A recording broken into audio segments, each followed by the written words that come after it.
back to Joy Baby YouTube channel. Now today onwards we are learning a word in a day.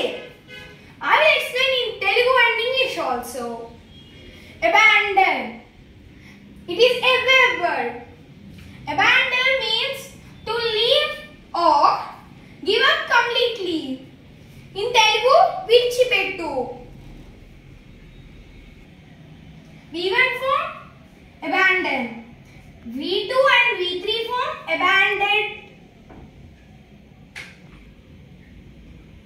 Now I am going to tell a sentence with this word. They abandoned the sinking ship. In Telugu, మునిగిపోయిన పడవని వాళ్ళు వదిలేశారు. Second one, she abandoned her old bicycle when she got a new cycle. తనకి కొత్త cycle వచ్చినప్పుడు తను పాత cycle ని విడిచిపెట్టింది. Thank you for watching.